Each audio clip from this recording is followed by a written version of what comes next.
Yes, just as the title of this video had mentioned, I received full offers from top Australian universities. An ATAS score of 97.35. As you can see here in the Excel sheet, Monash, Australia actually rejected me. I felt like it made no sense. Hi everyone, welcome back to my channel. Just a brief info about myself. I'm Shini and I'm a pre-med student who had applied to universities in Malaysia, Singapore, Hong Kong and also in Australia. Recently, I graduated from AusMed last November and I achieved an ATAS score of 97.35%. In this video, I'll share with you guys the list of admission tests in order to enroll into a direct intake for medicine course, the general application timeline for Australian universities, the reasons why I declined their offers, and lastly, some of my tips for general applications and also tips for medical students. Please feel free to skip to the part in which you are interested in. Now, let's start with medical admission tests in Australia. The most common ones are ISAT, UCAT and also UCAT ANZ. For me, I took ISAT. So ISAT is an online exam. It's a 3-hour multiple choice question paper and it consists of 100 questions. The 100 MCQs are based on 50% qualitative reasonings and 50% quantitative reasonings. Basically, it tests students on their comprehensive skills on diagrams, charts, word, and also graphics. I sat for ISAT during the test window too. Here are the list of courses that require ISAT exam. For me, I took ISAT because I aim for Monash University, so it requires me to sit for the ISAT in order to be enrolled into the direct pathway of medicine. Please feel free to visit the links I've attached down below for more information about ISAT, UCAT and also UCAT ANZ. You can also refer to my Monash MMI video for the detailed ISAT application timeline. Now I'll share with you the application timeline for Australian universities. So basically, the application portal for Australian universities include VTAC, SATAC and also UAC. So VTAC, right, we have schools like University of Melbourne, RMIT and also Monash. And then for SATAC, we have University of Adelaide, Tabor University and such. And lastly, for UAC, we have ANU, UNSW, University of Sydney, and also some other universities. So for more information, I'll attach a Google Drive link down below so that you can refer to it for more information. So for each portal, you can choose up to 8 choices of courses. Instead of choosing the uni, you can actually choose the course that you want. You can either choose a specific course in different universities or the same uni and different course. You can just mix and match your preference. The deadline for application submission in 2023 was on the 28th of September. So if you pay the application fees before the deadline, for VTAC is AUD 55, for SATAC it is free of charge before the deadline, and lastly for UAC it is 80 AUD. Okay, so for Monash University specifically, inside the VTAC portal, right, you need to enter your ISAT number. So in order for you to register for Monash's medicine direct pathway, you have to receive your ISAT results before the deadline for you to be considered. As you can see here in the Excel sheet, here are all the universities and courses I have organized for myself, and it includes like scholarships and also the list of uni, the total tuition fees, the ranking and such. So I'll attach this Excel sheet as a link down below, so feel free to check it out if you're interested in science related, specifically in medicine related courses. Okay, now let's get into the most important part of this video, which is regarding the offers that I've received from top Australian universities. So basically, I've rejected all the offers that I've received. The main reason is because, right, the courses that I have registered under the VTAC, SATAC and also UAC portals, they are all undergraduate degrees. So basically, for a medical student, you have to study 3 years of undergraduate degree in Bachelor of Medical Science, Bachelor of Science or Bachelor of Biomedicine in order for you to be eligible to study a postgrad as Doctor of Medicine. Basically, after the 3 years of the undergrad, I need to sit for a test known as GAMSAT, So GAMSAT is a really difficult exam, and it is also much difficult than ISAT and also UCAT. And yeah, I need to sit for the GAMSAT exam, need to get really high scores in order to secure a place for me to study postgrad in Doctor of Medicine. So this alone is a really big factor to me because I felt like my future was not guaranteed. And also I actually applied for Monash direct intake through the VTech portal, but my ISAT scores does not meet the minimum requirement for Monash's direct medicine intake. Monash Australia actually rejected me due to my ISAT result, and hence I did not get the chance to sit for the interview. However, for Malaysia's Monash, their ISAT score requirement is slightly lower than Australia, and I managed to get the borderline pass for Monash University Malaysia. So here I am studying in Monash University Malaysia. On top of that, the tuition fees in Australian universities were crazy.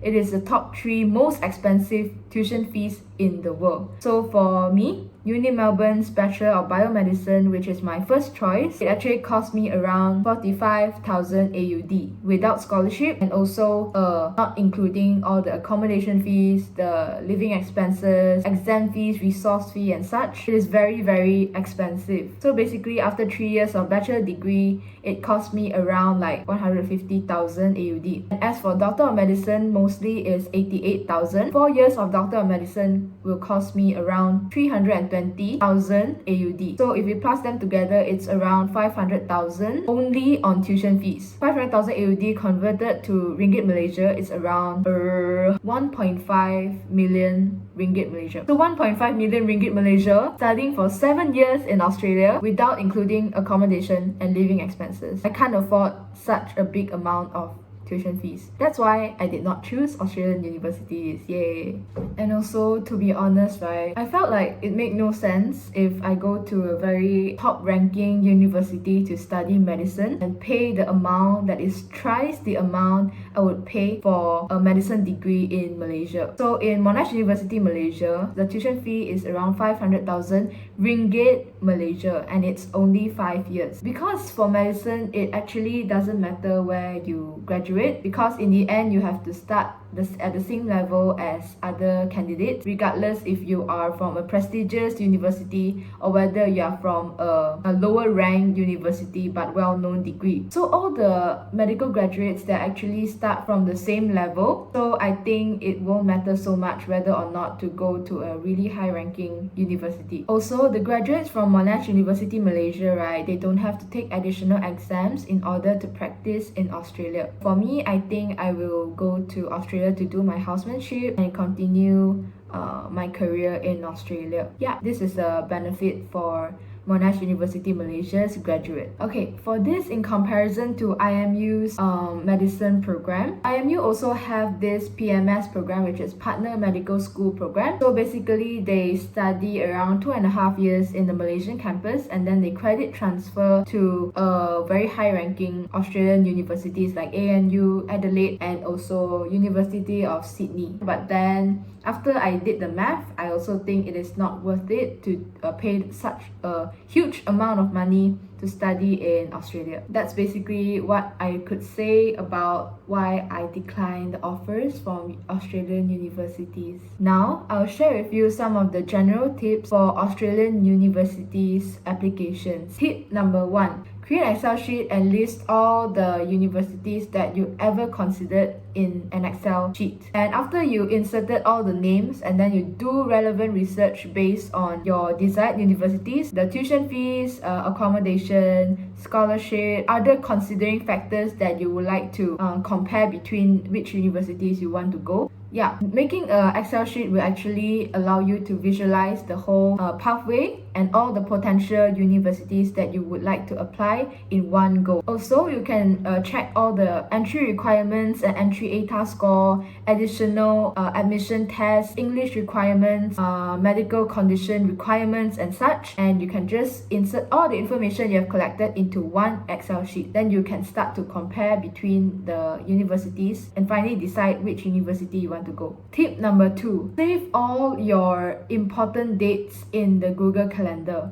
Important dates includes registration for your admission test, the deadlines for admission tests, the deadline for the portals and such. Label all of the important events in red so that you can visualize it in your Google Calendar and remind yourself to not miss any important dates. This is very, very important because without the admission test, you might not be able to be even considered for the course that you want to take. So please, please, please label them in red and remind yourself about all the dates and such. It is very, very important for university applications. And the final tip, which is tip 3, is to check your email often. Some of the universities, right, they could access your final exam report or your mid-year exam report. So after they evaluate you and they think your estimated ATA is achievable and exceeds their entry requirement score, they might send you a conditional offer. After you receive this conditional offer, you might pay for a deposit and secure a place in the universities. However, some of the more top-ranking universities, they would confirm after you receive your ATA results, only they will send you an offer.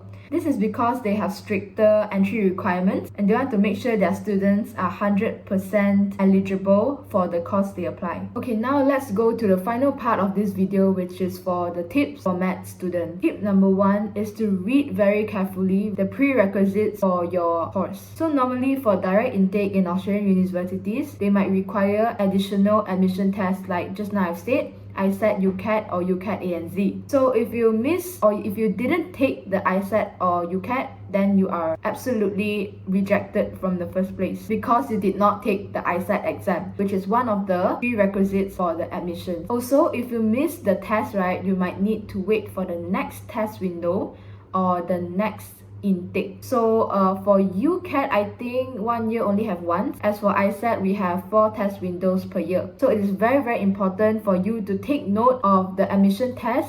And for my recommendation, I think it is best to take it before your pre-U course is overwhelming you and as it gets harder and harder. And also, before you enroll into a pre-U program like A-Levels, OSMED or MAFI, check your desired university whether they accept those qualifications or not. Because for medicine, they might have different qualifications because it is a very competitive program. So you must check from the official website whether or not your pre-U course actually gives you an admission ticket to the Australian universities. Not to forget, if you are taking OSMED, please check with your desired university whether they require mathematic applications or mathematic methods.